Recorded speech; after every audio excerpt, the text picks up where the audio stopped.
Okay, here we go. So we did that. Let me show you some music typing real quick. I'm going to go to new track. Shortcut for new track, you can just select the little plus sign down there. I'm going to choose real instrument because I'm going to record it. I'm going to go down to window and music typing. Actually, if you're going to music typing as a software instrument. So I do software instrument and then window music typing, and now I can play my piano that I want. If you don't want the piano, you can change. So if I want to choose more like a bass guitar, and I'm going to use a fingerstyle electric bass. So now I have my bass guitar. And if you want to have different effects to your bass, so let's say I want more of a bass amp effect. So notice it's muffled a little bit. Let's try.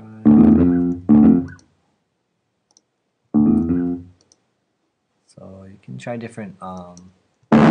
Ooh, that's not too good. Let's see the big crush.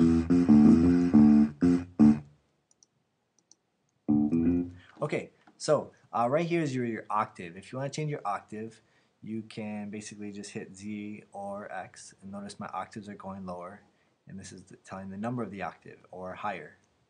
Okay, so I'm going to go to a higher octave. Actually, I'm going to go lower octave so it sounds more like a bass. Okay, so here we go. So you can basically play your bass. And if you want to do a pitch bend, which is the 1 and 2, you hold down a key and then you tap the 2 or tap the 1. Okay? Also, for when you play an instrument with the keys for the keyboard, when you play, let's say, H, that is chord A6. When you play the letter K, that's C7. So make sure that you've selected chord, and then you can see the chords, even combination chords it'll show. And then go ahead and do our recording. I'm going to do a pitch bend, spacebar to stop, and here we go. Okay, so now I have my bass guitar. And we play it all together.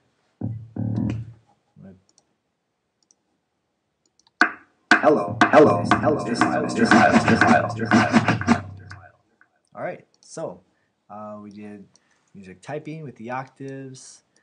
I'm going to show you tempo, pitch, and with the master. Now the master controls the whole track all together. It changes everything. So you want to make sure that you're doing it right.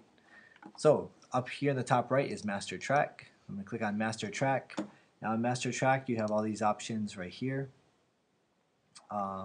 First of all, let's fade out. Go to track, fade out, and then you'll see you have like master volume. Now automatically faded it out for us. If you want to edit that, you can like move these points to fade out. So now the sound is going to fade out the sound into nothing. Okay. You can also change the tempo. So if you want the whole master track faster, then I'm going to increase the tempo.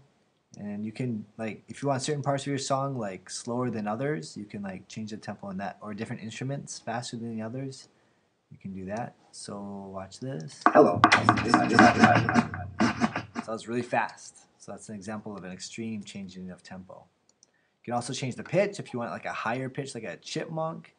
So let's say I'm really high and it's going to go lower. Hello. Okay, so that's a master pitch.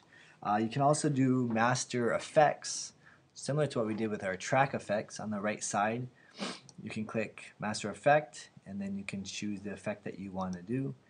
You can also hit browse, and then there's special effects in here. For example, a phone. If you do a phone, everything will sound like it's like If you're talking on a phone, it's really hard to hear somebody. It's like an echo effect. So the last thing we're going to do is ducking. Basically, you just go to control ducking, and ducking, you'll see these arrows will appear. This basically gives priority or more emphasis or sound or volume to that one track that you want. Usually it's used for the voice track. So I'm going to go ahead and hit the up arrow on the vocal track, and then it'll give priority and more focus to that. And the last thing you'll do is hit share, export song to disk, and you can export it as an MP3 or AAC and change the quality along with that.